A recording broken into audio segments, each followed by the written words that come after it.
Hello everyone, welcome to my channel. இன்னைக்கு நம்ம வீடியோல 8th standard new syllabusல exercise 1.7 miscellaneous practice problemsல question number 8, 9 and 10 பார்க்க போறோம். 8 sum பாருங்க.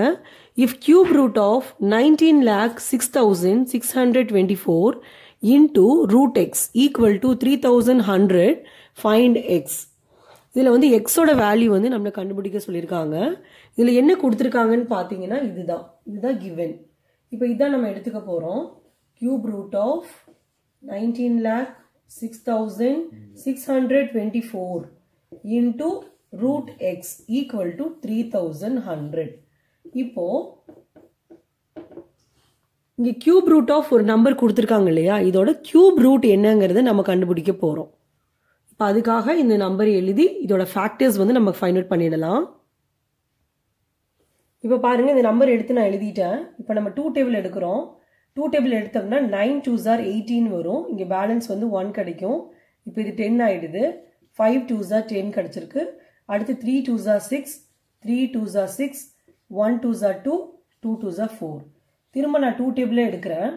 அப்போ 4 2s are 8 வரும். பேலன்ஸ் 1 கிடைக்கும். இப்போ இது 15 ஆயிடுது. 7 2s are 14 வரும். பேலன்ஸ் 1 கிடைக்கும். 13 கிடைச்சிருக்கு. 6 2s are 12. Balance 1, 6 2s are 12, balance 1, 5 2s are 10, balance 1, 6 2s are 12. அடுத்து நான் 2 டேபிள் எடுக்கிறேன். அப்போ 2 2s are 4, 3 2s are 6, balance 1, 8 2s are 16, 3 2s are 6, 2 2s are 4, balance 1, 8 2s are 16. அடுத்து 2 டேபிள் எடுக்கும்போது 1 2s are 2, இங்கேயும் 1 2s are 2, balance 1, 9 2s are 18. அடுத்து 1 2s are 2, balance 1, 6 2s are 12, 4 2s are 8. அடுத்து 2 table எடுக்கும்போது 5 2s are 10, balance 1, 9 2s are 18, balance 1, 5 2s are 10, balance 1, 8 2s are 16, 2 2s are 4. திரும்ப 2 table எடுக்கிறேன். 2 2s are 4, balance 1, 9 2s are 18, balance 1, 7 2s are 14, balance 1, 9 2s are 18, 1 2s are 2. அடுத்து இங்கே பார்த்தீங்கன்னா நமக்கு 29,791 கிடச்சிருக்கு. இந்த நம்பர் பார்த்தீங்கன்னா 31 டேபிளில் மட்டும்தான் வரும். ஓகே, இப்போ நமக்கு 31 டேபிள் தெரியாது இல்லையா, அதனால நான் என்ன பண்ணிட்டேன், இந்த 29,791 31ஆல் டிவைட் பண்ணிட்டேன். அப்போது டிவைட் பண்ணுற போது நமக்கு என்ன கிடைக்குது பாருங்க, 961 கிடைக்குது. இந்த நம்பர் திரும்பவும் வந்து 31 டேபிளில் தான் வரும். 31 டேபிளில் 31 டைம் வரும். அதாவது நீங்கள் 31 31ஆல் மல்டிப்ளை பண்ணிங்கன்னா உங்களுக்கு எக்ஸாக்டாக 961 வந்து கிடைக்கும். ஓகே, அடுத்து திரும்ப 31 டேபிள் எடுக்கும் போது நமக்கு இங்கே 1 கிடச்சிருச்சு. இப்போ இதுதான் வந்து கொடுத்துருக்க நம்பரோட ஃபேக்டர்ஸ். மொத்தம் எவ்வளோ 2 வந்திருக்குன்னு பார்த்துடலாம். 1 2 3 4 5 6 2 வந்திருக்கு. அப்போது இது கியூப் ரூட்டாக இருக்கிறதுனால இந்த 3 2க்கு நம்ம 2 கியூப்னு எழுத போகிறோம். திரும்ப இருக்க இந்த 3 2க்கு 2 கியூப்னு எழுத போகிறோம். அதுக்கப்புறம் இந்த 3 31க்கு 31 கியூப்னு நம்ம எழுத போகிறோம். ஓகே, இங்கே நம்ம எழுதிடலாம். Cube root of 2 cube into 2 cube into 31 cube. Okay, நம்ம ஏற்கனவே சொன்ன மாதிரி 3 2க்கு 2 கியூப், இன்னொரு 3 2க்கு 2 கியூப், அப்புறம் ஒரு 3 31க்கு 31 கியூப்னு எழுதிட்டு இந்த ரிமைனிங் டேர்ம்ஸ் எல்லாம் நீங்கள் அப்படியே பார்த்து எழுதிக்கோங்க. இப்போ இந்த கியூப் ரூட்டும் இங்க இருக்க பவர்ல இருக்க இந்த 3ஐயும் வந்து நம்ம கேன்சல் பண்றோம். இப்போ ஆக்சுவலா இந்த கியூப் ரூட் ஆஃப் 3 டேர்ம் இருக்குன்னா இந்த 3க்குமே தனித்தனியா நம்ம கியூப் ரூட் போடணும். ஸோ தனித்தனியா போடுறதுக்கு பதிலாக நம்ம மொத்தமா இந்த கியூப் ரூட்டையும் இங்க இருக்க எல்லா பவரையும் கேன்சல் பண்ணிடுறோம். அப்போ இங்க நமக்கு என்ன ரிமைனிங் பார்த்தீங்கன்னா 2 இன்டூ 2 இன்டூ 31 வந்து ரிமைனிங் இருக்கு. இன்டூ இங்க ரூட் எக்ஸ் இருக்கு, அதை நம்ம எடுத்து எழுதிடலாம். Equal to 3100. இப்போ அடுத்த ஸ்டெப்ல நம்ம என்ன பண்றோம்னா, இந்த ரூட் எக்ஸை மட்டும் இங்க வச்சுட்டு இந்த ரூட் எக்ஸ் கூட இருக்கு பார்த்தீங்களா, இந்த நம்பர்ஸ், இந்த எல்லா நம்பரையும் நம்ம ஈக்குவேஷனுக்கு நெக்ஸ்ட் சைடு மூவ் பண்றோம். அப்படி மூவ் பண்ணும்போது இங்க நியூமரேட்டர்ல இருக்கிற நம்பர்ஸ் நெக்ஸ்ட் சைடு போகும்போது டினாமினேட்டர் வந்துடும். அப்ப நமக்கு டினாமினேட்டர்ல 2 இன்டூ 2 இன்டூ 31 கிடைக்கும். புரியுதா? அதாவது இங்க மல்டிப்ளிகேஷன்ல இருக்கிற நம்பர்ஸ் நெக்ஸ்ட் சைடு போகும்போது அது டிவைட் ஆகும். அதனாலதான் நம்ம என்ன பண்ணிட்டோம், டிவைடட் பைன்னு போட்டு இந்த நம்பர்ஸ் எடுத்து எழுதிட்டோம். இப்போ இதை கேன்சல் பண்ண போறோம். பாருங்க, 131 31 வரும். இங்க 131 31, அப்புறம் 2 0 இருக்கு பாருங்க, 2 0 போட்டுக்கிறோம். அடுத்து இங்க 2 டேபிள கேன்சல் பண்ணும்போது 1 2s are 2, 50 2s are 100 வரும். திரும்ப இந்த 2 வந்து நான் 2 டேபிளில் கேன்சல் பண்ணும்போது இங்கே வந்து 25 into 2 வந்து நமக்கு 15 கிடைக்கும். அப்போ நமக்கு என்ன கிடச்சிச்சு பாருங்கள், ரூட் எக்ஸ் ஈக்குவல் டு 25ன்னு கிடச்சிருக்கு. ரூட் எக்ஸ் ஈக்குவல் டு 25ன்னு கிடச்சிது. நமக்கு வந்து ஃபைண்ட் எக்ஸ்ன்னு தான் கேட்டாங்க. அப்போ எக்ஸ் மட்டும் இங்கே வச்சுட்டு இந்த ரூட் இருக்கு இல்லையா, இந்த ரூட்டை வந்து ஈக்குவேஷனுக்கு நெக்ஸ்ட் சைடு நம்ம மூவ் பண்ணுறோம். அப்போ ரூட் வந்து ஈக்குவேஷனுக்கு நெக்ஸ்ட் சைடு போகும்போது அது ஸ்கொயர் ஆகும். எப்படி ஸ்கொயர் வந்து நெக்ஸ்ட் சைட் போகும்போது ரூட் ஆகுது, அது மாதிரி ரூட் வந்து ஒரு ஈக்குவேஷனுக்கு நெக்ஸ்ட் சைட் போகும்போது அது ஸ்கொயர் ஆகிடும். இப்போ 25 ஸ்கொயர் கண்டுபிடிக்க போகிறோம். அதாவது 25 2 டைம்ஸ் எழுதி மல்டிப்ளை பண்ண போகிறோம். 25 ஸ்கொயர்னாலும் 25 into 25னாலும் ரெண்டும் ஒன்று தான்.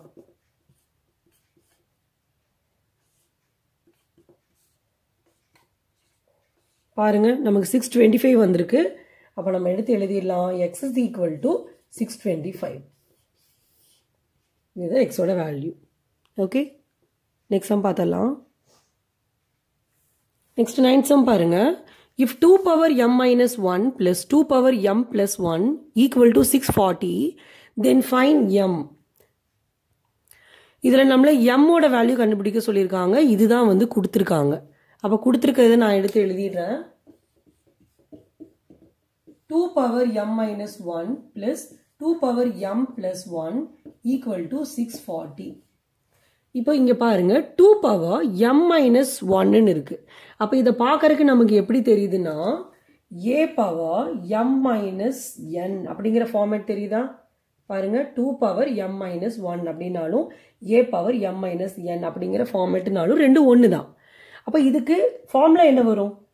a power m divided by a power n கிடைக்குமா? இதுதான் இதோட ஃபார்முலா. ஆக்சுவலாக ஃபார்முலாவில் இதுதான் LHSல இருக்கும், இது RHSல இருக்கும். நமக்கு இங்கே கொஸ்டினில் வந்து இது கொடுத்துட்டதுனால இதை நான் வந்து LHSல வர மாதிரி நான் எழுதியிருக்கேன். ஓகே, அதே மாதிரி ஃபார்முலாவில் a power m divided by a power n நம்ம எழுதியிருப்போம். ரெண்டும் ஒன்று தான். இப்படி எழுதினாலும் ரெண்டுமே ஒன்று தான். ஓகே, அதே மாதிரி அடுத்த டேர்ம் பாருங்களேன், 2 power m plus 1ன்னு இருக்கு. இதுக்கு நம்ம எந்த ஃபார்முலா அப்ளை பண்ணலான்னு பார்த்தீங்கன்னா, a power m plus n. அப்போ a power m into a power n இந்த ஃபார்முலா நம்ம அப்ளை பண்ணலாம். ஓகே, அப்போ இந்த ஃபார்முலா வைஸ் நம்ம இதை எடுத்து எழுதிடலாமா? பாருங்க, ஃபர்ஸ்ட் 2 power m minus 1ங்கும் போது இங்கே m ஓட வேல்யூ வந்து m தான், n ஓட வேல்யூ வந்து இங்கே என்ன இருக்கு? 1 இருக்கு. அப்போ இந்த ஃபார்முலா வைஸ் நமக்கு என்ன வரும்? ஃபர்ஸ்ட் a power m போட்டுக்கணும். அப்போ 2 power m நான் போட்டுட்டேன். அடுத்து பை போட்டுட்டு a power n எழுதணும். அதாவது 2 power 1 நீங்கள் எழுதணும். புரிஞ்சுதா? அடுத்து நடுவில் ப்ளஸ் இருக்கா, ப்ளஸ் போட்டுக்கோங்க. இங்கே 2 power m plus 1 அப்படிங்கும் போது a power m into a power n எழுதணும். அப்போ 2 power m into 2 power 1 நமக்கு கிடைக்கும். புரிஞ்சுதா? ஈக்குவல் டு இந்த 640 அப்படியே எடுத்து எழுதிக்கோங்க. இப்போ அடுத்த ஸ்டெப்பில் நான் என்ன பண்ணுறேன்னா, இப்போ மொத்தம் இதில் 2 டேர்ம் இருக்குது. எப்படி கண்டுபிடிச்சோம்? இந்த நடுவில் வர ப்ளஸ் சைனை வச்சு கண்டுபிடிச்சோம். இது ஒரு டேர்மு, இது வந்து இன்னொரு டேர்மு. அப்போ மொத்தம் நமக்கு இங்கே 2 டேர்ம் இருக்குது. ஓகேயா? இந்த 2 டேர்ம்லேயுமே 2 power mங்கிறது வருது பாருங்க, இருக்கு இல்லையா? அப்போ நான் என்ன பண்ணுறேன்னா, இந்த 2 power m வந்து நான் காமனாக வெளியில் எடுக்கிறேன். அப்போ 2 power m வெளியில் போயிடுச்சுன்னா இந்த டேர்மில் என்ன பேலன்ஸ் இருக்குங்கிறத நம்ம எடுத்து எழுதணும். அப்போ 2 power m வெளியில் போயிடுச்சு. ஸோ நியூமரேட்டரில் ஒன்றுமே இல்லை அப்படின்னா அங்கே நீங்கள் 1 எழுதணும். புரிஞ்சுதா? 2 power m தான் நியூமரேட்டரில் இருக்குது. அதை அப்படியே நம்ம வெளியில் எடுத்துட்டோம்னா இங்கே வந்து பேலன்ஸ் வந்து 1 இருக்கும். பை இந்த 2 power 1னாலும் 2னாலும் ரெண்டும் ஒன்று தான். ஸோ இங்கே நமக்கு 2 வந்து பேலன்ஸ் இருக்குது, எழுதிட்டோம். அடுத்து நடுவில் ப்ளஸ் இருக்கா, ப்ளஸ் போட்டுக்கோங்க. இங்கே 2 power m வந்து நம்ம வெளியில் கொண்டு போயிட்டோங்கும் போது இங்கே நமக்கு பேலன்ஸ் என்ன இருக்கும்? 2 power 1 இருக்கும். 2 power 1னாலும் 2னாலும் ரெண்டும் ஒன்று தான். ஸோ நம்ம வெறும் 2ன்னே போட்டுக்கலாம். புரியுதா? ஈக்குவல் டு 640 அப்படியே எடுத்து எழுதிக்கோங்க. இப்போ அடுத்த ஸ்டெப்பில் நம்ம என்ன பண்ணுறோன்னா, இந்த 2 power m அப்படியே எழுதிட்டு இந்த ப்ராக்கெட்குள்ளே பாருங்க, இது வந்து ஒரு ஃப்ராக்ஷன். இங்கே 2 டினாமினேட்டர் இல்லைன்னா அங்கே 1 இருக்குன்னு அர்த்தம். ஓகே, அப்போ இதுவும் ஒரு ஃப்ராக்ஷன். அப்போ 2 ஃப்ராக்ஷன் நடுவில் ப்ளஸ் அப்படின்னா டினாமினேட்டர் சேமாக இருக்கான்னு பாருங்கள். அப்படி சேமாக இருந்தால் தான் நம்மளால் நியூமரேட்டர் ஆட் பண்ண முடியும். அப்போ இங்கே சேமாக இல்லை. ஸோ எல்சிஎம் எடுக்கிறோம். எல்சிஎம் வந்து இங்கே 2. அப்போ இங்கே வந்து 2 வரணும்னா நீங்கள் 2ஆல் இன்ட்டு பண்ணணும். டினாமினேட்டர் எந்த நம்பரை மல்டிப்ளை பண்ணுறீங்களோ அதே நம்பர் தான் நீங்கள் நியூமரேட்டரையும் மல்டிப்ளை பண்ணணும். அப்போ நமக்கு என்ன கிடைக்கும்னு பார்த்தீங்கன்னா டினாமினேட்டரில் காமனாக 2 வந்துடும். இங்கே 1 + 2 × 2 வந்து 4ன்னு கிடைக்கும். ஈக்குவல் டு இப்போ இந்த 640க்கு வந்து நம்ம ஃபேக்டர்ஸ் கண்டுபிடிக்க போகிறோம். 640க்கு பதிலாக ஃபேக்டர்ஸ் கண்டுபிடிச்சி நம்ம எழுதிடலாம். இப்போ பாருங்கள் 640யோட ஃபேக்டர்ஸ் நான் கண்டுபிடிக்கிறேன். முதல் 2 டேபிள் எடுத்திருக்கேன், அடுத்து 2 டேபிள் எடுக்கிறேன், திரும்ப 2 டேபிள் எடுக்கிறோம். 2 டேபிள் எடுக்கும்போது இங்கே 40 வருது, அப்புறம் 2 டேபிள் எடுக்கும்போது 20, 2 டேபிள் எடுக்கும்போது 10, அடுத்து 2 டேபிள் எடுக்கும்போது 5 வரும், அடுத்து 5 எடுத்தீங்கன்னா உங்களுக்கு 1 கிடைக்கும். அப்போ எத்தனை 2 வந்திருக்கு பாருங்கள், 1 2 3 4 5 6 7. அப்போ 2⁻7 × 5ன்னு நம்ம இதை எழுதிக்கலாம். புரியுதா? மொத்தம் 7 2 வரதுனால 2⁻7 எழுதிட்டு இன்ட்டு ஒரே ஒரு 5 வருது பாருங்கள். ஸோ இன்ட்டு 5 நம்ம எழுதணும். இப்போ இந்த 640க்கு பதிலாக நான் 2⁻7 × 5ன்னு எழுதிக்கிறேன். ஓகே, இப்போ இதுக்கு அடுத்த ஸ்டெப்பில் வந்துட்டு இந்த 2⁻m நீங்கள் அப்படியே எடுத்து எழுதிட்டு இன்ட்டு 1 + 4 வந்து உங்களுக்கு 5 கிடைக்கும். 5 இங்கே பாருங்க 2 இருக்கா, 2 = 2⁻7 × 5ன்னு இங்கே இருக்குது, அதை எடுத்து எழுதிக்கலாம். இப்போ இந்த 2⁻m மட்டும் இங்கே வச்சுட்டு இந்த 5/2 வந்து ஈக்குவேஷனுக்கு நெக்ஸ்ட் சைடு நம்ம மூவ் பண்ண போகிறோம். அப்போ இந்த பக்கம் ஏற்கனவே 2⁻7 × 5ன்னு இருக்குது. அப்போ இந்த டினாமினேட்டரில் இருக்க 2 வந்து நெக்ஸ்ட் சைட் போகும்போது அது நியூமரேட்டர் போயிடும். அதே மாதிரி இந்த 5 வந்து நியூமரேட்டரில் இருக்குது, நெக்ஸ்ட் சைடு மூவ் பண்ணும்போது டினாமினேட்டர் வந்துடும். ஓகே, இப்போ பாருங்கள் இந்த 5ம் இந்த 5ம் கேன்சல் ஆகிடுமா? இங்கே வெறும் 2னா அங்கே பவர் 1 இருக்குன்னு அர்த்தம். அப்போது நம்ம ஃபார்முலா அப்ளை பண்ணுறோம். என்ன ஃபார்முலானா a⁻m × a⁻n = a⁻m + n. இந்த ஃபார்முலா அப்ளை பண்ணுற போது நமக்கு இந்த பவர்ஸ் வந்து ஆட் ஆகிக்கும். அப்போ 2⁻8ன்னு கிடைக்கும். எப்படி? 2⁻7 இங்கே இருக்குது, இங்கே இன்ட்டு 2⁻1 இருக்குது. அப்போ இந்த ஃபார்முலா ப்ராடக்ட் ரூல் அப்ளை பண்ணுறோம். பேஸ் சேமாக இருந்ததுன்னா பவர் வந்து ஆட் ஆகும். ஸோ இங்கே 7 + 1 வந்து நமக்கு 8ன்னு கிடச்சிருது. லெஃப்ட் ஹேண்ட் சைடில் பார்த்தீங்கன்னா 2⁻mன்னு இருக்குது. இப்போ பாருங்கள் நமக்கு 2⁻m = 2⁻8ன்னு கிடச்சிருக்கு.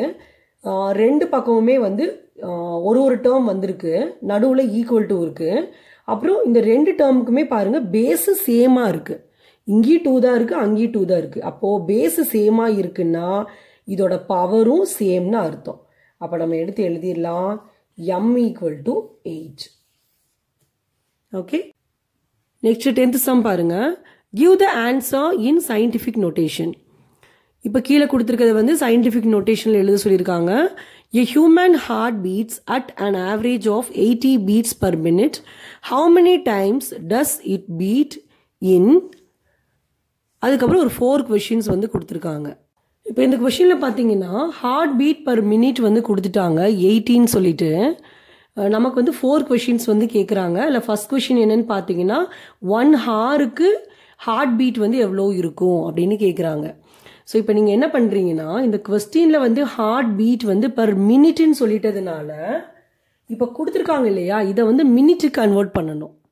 கன்வெர்ட் பண்ணிவிட்டு அந்த மினிட்டை வந்து நீங்கள் இந்த 80ஆல் மல்டிப்ளை பண்ணிட்டீங்கன்னா உங்களுக்கு வந்து 1 ஹாரில் வந்து ஹார்ட் பீட்ஸ் எவ்வளோங்கிறது தெரிஞ்சிடும். ஓகே, ஸோ இப்போ அதுக்காக நம்ம என்ன பண்ண போகிறோம், இந்த 1 ஹாரை வந்து மினிட்டாக கன்வெர்ட் பண்ண போகிறோம். 1 ஹாருக்கு எவ்வளோ மினிட்டு?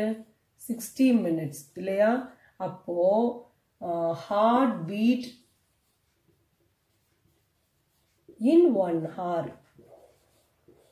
ஈக்குவல் டு நமக்கு என்ன கிடைக்கும்? 60 × 80. இது ரெண்டையும் மல்டிப்ளை பண்ணும்போது நமக்கு 4800 கிடைக்குது. ஓகே, ஆனால் இந்த ஆன்சரை வந்து அவங்க சயின்டிஃபிக் நோட்டேஷனில் தான் எழுத சொன்னாங்க. அப்போ சயின்டிஃபிக் நோட்டேஷனில் எப்படி எழுதுதுன்னு பார்த்தீங்கன்னா ஒரு நம்பர் பாயிண்ட் ரிமைனிங் நம்பர் எழுதணும். அப்படி ரிமைனிங் நம்பர் எழுதும் போது உங்களுக்கு ஜீரோஸ் வந்ததுன்னா அந்த ஜீரோஸை நம்ம எடுத்துக்கக்கூடாது. பாருங்கள் 4 எழுதிட்டு பாயிண்ட் வச்சுட்டு அடுத்த நம்பர் நான் எழுதிட்டேன், அடுத்து 0 வரதுனால அதை நான் எழுதலை. இன்ட்டு போட்டுட்டு 10 இந்த பவர் வந்து என்ன வருங்கிறது நம்ம பார்க்கணும். இப்போது இந்த நம்பரில் பாயிண்ட்டே இல்லைன்னா பாயிண்ட் வந்து இந்த நம்பருக்கு லாஸ்ட்டில் இருக்குதுன்னு அர்த்தம். ஓகே, அப்போ இங்கே இருக்க பாயிண்ட்டை நம்ம எங்கே மூவ் பண்ணுறோம் அப்படின்னா இங்கே மூவ் பண்ணுறோம். ஏன்னா 4க்கும் 8க்கும் பிட்வீனில் தான் நம்ம பாயிண்ட் வச்சுருக்கோம். ஓகே, அப்போ எந்த டைரக்ஷனில் மூவ் பண்ணுறோம்? லெஃப்ட் சைடு மூவ் பண்ணும்போது 10 to the power ப்ளஸ் வந்துடும். ஓகே, அப்போ எவ்வளோ டிஜிட்ஸ் மூவ் பண்ணுறோங்கிறது கவுண்ட் பண்ணுங்க. 1 2 3 டிஜிட்ஸ் மூவ் பண்ணுறோம். அப்போது இங்கே 10 to the power 3ன்னு கிடைக்கும். இதுதான் நம்மளோட சயின்டிஃபிக் நோட்டேஷன். புரிஞ்சுதா? அடுத்து செகண்ட் ரோமனில் வந்து ஒரு நாளைக்கு வந்து ஹார்ட் பீட்ஸ் எவ்வளோ இருக்குங்கிறது நம்ம கண்டுபிடிக்க போகிறோம். அப்போ 1 டேக்கு எவ்வளோ மினிட்ஸ் அப்படிங்கிறது கண்டுபிடிக்கணும். ஏன்னா அவங்க ஹார்ட் பீட் பர் மினிட்னு தான் கொடுத்தாங்க. ஓகேயா? ஸோ நீங்கள் என்ன பண்ணணும் பாருங்க, அவங்க ஹார்ட் பீட் வந்து பர் மினிட்டுக்கு தான் கொடுத்துருக்காங்க. ஸோ இப்போ என்ன பண்ண போகிறோம்னா ஒரு நாளைக்கு எத்தனை மினிட்ஸ் அப்படிங்கிறத கண்டுபிடிச்சி அதை வந்து நீங்கள் 80ஆல் மல்டிப்ளை பண்ணணும். இப்போ நம்ம எழுதிடலாம். 1 டே ஈக்குவல் டு ஒரு 1 டேக்கு வந்து 24 ஹார்ஸ். ஓகேயா? ஒரு ஹாருக்கு எத்தனை மினிட்டு? 60 தானே. அப்போ நமக்கு என்ன வரும்? 24 into 60 மினிட்ஸ்ன்னு வரும். இது ரெண்டையும் மல்டிப்ளை பண்ணால் என்ன வருதோ அவ்வளோ மினிட்ஸ் தான் ஒரு நாளைக்கு இருக்குன்னு அர்த்தம். இன்னொரு சொல்கிறேன், ஒரு நாளைக்கு 24 ஹாரு, 1 ஹாருக்கு 60 மினிட்ஸ். அப்போ 24 into 60 மல்டிப்ளை பண்ணும்போது உங்களுக்கு 1 டேக்கு எவ்வளோ மினிட்ஸ் இருக்குங்கிறது தெரிஞ்சிடும். ஓகே, அடுத்து நமக்கு என்ன வேணும்? Heartbeat in a day equal to நம்ம இங்கே எழுதிடலாம் 24 into 60. ஏன்னா 1 டேக்கு வந்து 24 into 60 மினிட்னு நம்ம கண்டுபிடிச்சிருக்கோம். அதுதான் இங்கே நான் எழுதியிருக்கேன் 24 into 60. அதுக்கப்புறம் கொஸ்டின் எவ்வளோ கொடுத்தாங்க? 1 மினிட்டுக்கு வந்து 80 ஹார்ட் பீட்ஸ்னாங்க. ஸோ இது கூட 80 வந்து மல்டிப்ளை பண்ணுறீங்க. இப்போ பாருங்க, 24 into 60 into 80 நம்ம ஏற்கனவே மல்டிப்ளை பண்ணியிருக்கோம் 4800ன்னு சொல்லிட்டு. ஸோ இதுக்கு பதிலாக நான் 4800 எழுதிடுறேன். இப்போ 24ஐயும் 4800ஐயும் நம்ம மல்டிப்ளை பண்ண போகிறோம். இப்போ இது ரெண்டையும் மல்டிப்ளை பண்ணும்போது நமக்கு 1,15,200 வந்து கிடைக்குது. ஓகே, இப்போ இந்த ஆன்சரை வந்து நம்ம சயின்டிஃபிக் நோட்டேஷனில் எழுத போகிறோம். அது எப்படி எழுதுறதுன்னு பாருங்க. ஒரு நம்பர், அதாவது ஃபர்ஸ்ட் நம்பர் எழுதிட்டு பாயிண்ட் வச்சுட்டு ரிமைனிங் நம்பர் எழுதணும். அப்போ ரிமைனிங் நம்பர்னா 152 எழுதணும். ஜீரோஸ் வந்தால் நம்ம எழுத மாட்டோம் இல்லையா? பாருங்க, first number point, remaining number 152 நான் எழுதிட்டேன். ஜீரோ வந்தது நான் எழுதலை. இன்டூ போட்டுட்டு 10 பவர் என்ன வருங்கிறத கண்டுபிடிக்கணும். அப்போ இங்கே பாயிண்ட்டே இல்லைன்னா பாயிண்ட் வந்து லாஸ்ட்ல இருக்கு. லாஸ்ட்ல இருக்க பாயிண்ட்டை இங்கே கொண்டு வரோம். இந்த 1க்கும் பிட்வீனில் கொண்டு வரோம். அப்போ எவ்வளோ எந்த டைரக்ஷனில் கொண்டு வரோன்னு பார்த்தீங்கன்னா டுவர்ட்ஸ் லெஃப்ட். அப்படின்னா நமக்கு வந்து 10 to the power plus sign தான் வரப்போகுது. ஓகே, இப்போ எவ்வளோ டிஜிட்ஸ்ன்னு கவுண்ட் பண்ணிடலாமா? 1 2 3 4 5. அப்போ இங்கே 10 பவர் 5 நீங்கள் எழுதணும். இதுதான் நம்மளோட ஆன்சர். ஓகே, அடுத்து தேர்ட் ரோமன் பாருங்க, இயர். இப்போ 1 இயருக்கு எவ்வளோ மினிட்டுங்கிறது நம்ம கண்டுபிடிக்க போகிறோம். அப்போ 1 இயருக்கு எத்தனை டேஸு? 365 டேஸ் வரும் இல்லையா 1 இயருக்கு.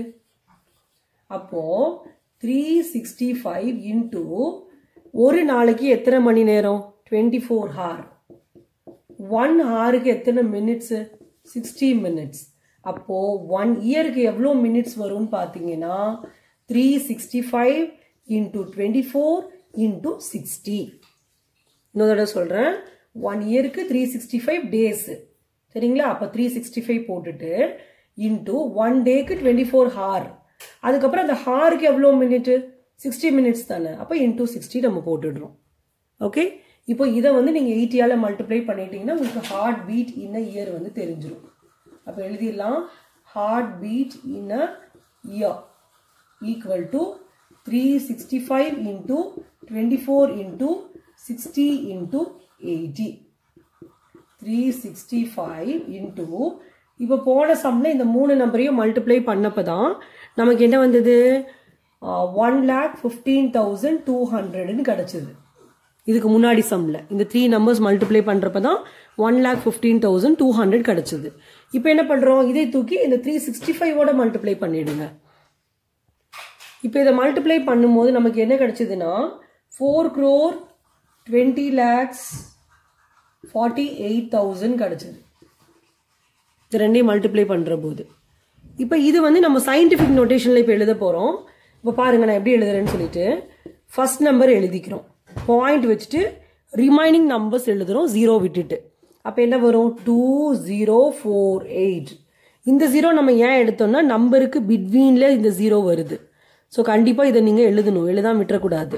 ஓகே, இதெல்லாம் முடிஞ்சதுக்கப்புறம் 000ன்னு வரும் பார்த்தீங்களா, அதைத்தான் நம்ம எடுத்துக்க மாட்டோம். ஓகே, அப்போ 4.2048 இன்டூ 10 பவர் என்ன வரும்னு பார்க்கணும். இப்போ இந்த நம்பரில் பாயிண்ட் இல்லைன்னா பாயிண்ட் லாஸ்ட்டில் இருக்குன்னு அர்த்தம். அப்போ லாஸ்ட்டில் இருந்து லெஃப்ட் சைடில் தான் நம்ம மூவ் பண்ணுறோம் இந்த பிளேஸுக்கு. அப்போ லெஃப்ட் சைடில் மூவ் பண்ணும்போது உங்களுக்கு 10 பவர் ப்ளஸ் வந்துடும். எவ்வளோ டிஜிட்ஸ் மூவ் பண்ணுறோம்னு கவுண்ட் பண்ணுறோம். 1 2 3 4 5 6 7 டிஜிட்ஸ் மூவ் பண்ணுறோம். அப்போ இதுதான் நம்மளோட scientific notation. Okay, 4th Roman பாருங்க, 100 years. இப்போ நமக்கு 3rd ரோமனில் வந்து ஹார்ட் பீட் இன் 1 year வந்து நம்ம இது கண்டுபிடிச்சோம். அப்போ 100 இயர்னா என்ன பண்ணுவோம், இந்த 1 year கண்டுபிடிச்சது கூட இன்டூ 100 போட்டிங்கன்னா உங்களுக்கு 100 இயர்ஸ்க்கு எவ்வளோ ஹார்ட் பீட்டுங்கிறது தெரிஞ்சிடும். ஓகே, இப்போ அதான் நான் பண்ண போகிறேன். Heartbeat in 100 years equal to heartbeat in 1 year வந்து இந்த ஆன்சர் வந்துச்சு 4.2048 இன்டூ 10 பவர் 7 வந்தது. இது கூட இன்டூ 100 நம்ம போட்டோம்னா போதும். ஓகே, அப்போ 100 இயர்ஸ்க்கு நமக்கு தெரிஞ்சிடும். இப்போ பாருங்க, 4.2048 இன்டூ 10 பவர் 7, இந்த 100 வந்து நம்ம 10 ஸ்கொயர்னு எழுதலாம். எப்படி 10 ஸ்கொயர் எழுதலாம் அப்படின்னா, இந்த 100ஓட ஃபேக்டர்ஸ் நீங்கள் கண்டுபிடிக்கும் போது 10 டேபிள் எடுத்துட்டோம்னா திரும்ப இங்கே 10 வரும். அதுக்கப்புறம் திரும்ப 10 டேபிள் எடுக்கும்போது நமக்கு 1 வந்துடும். அப்போது பாருங்கள், 2 10 வந்ததுனால நம்ம இங்கே 10 ஸ்கொயர்னு எழுதிக்கலாம். அதனால தான் நான் என்ன பண்ணியிருக்கேன், இந்த 100க்கு பதிலாக 10 ஸ்கொயர்னு எழுதிட்டேன். ஓகே, இப்போது இங்கே பாருங்கள் 10 பவர் 7 இருக்குது, இங்கே 10 பவர் 2 இருக்குது. இது என்ன ஃபார்மேட்டில் இருக்குன்னு பார்த்தீங்கன்னா a power m into a power nங்கிற ஃபார்மேட்டில் இருக்குது. அப்போ இதுக்கு ஃபார்முலா அப்ளை பண்ணும்போது உங்களுக்கு a பவர் m ப்ளஸ் nன்னு கிடைக்கும். அதாவது பேஸ் சேமாக இருக்குது, பேஸ் வந்து ரெண்டுலேயுமே 10 இருக்குது. மல்டிப்ளை பண்ணுறோம் பாருங்கள், நடுவில் இன்டூ இருக்குது. அப்போது பேஸ் சேமாக இருக்கும்போது இதை மல்டிப்ளை பண்ணணும்னா பவர்ஸ் வந்து நம்ம ஆட் பண்ணிக்கலாம். ஓகே, அப்போ ஃபைனல் ஆன்சர் என்ன வரும்னு பாருங்கள், 4.2048 இன்டூ 10 பவர் 9. எப்படி 9 வந்துச்சு, பவர் வந்து ஆட் பண்ணணும்னு நான் சொன்னேன். அப்போ 7 + 2 ஆட் பண்ணிங்கன்னா உங்களுக்கு 10 to the power 9 கிடைக்கும். இப்போ இது சயின்டிஃபிக் நோட்டேஷனில் இருக்கான்னு செக் பண்ணிவிடுங்க. எஸ், சயின்டிஃபிக் நோட்டேஷனில் தான் இருக்குது. ஏன்னா ஒரு number point remaining number into 10 to the power 9 கிடச்சிருக்கு. அப்போ இது நம்மளோட சயின்டிஃபிக் நோட்டேஷன் தான். Okay, that's all. தேங்க்யூ.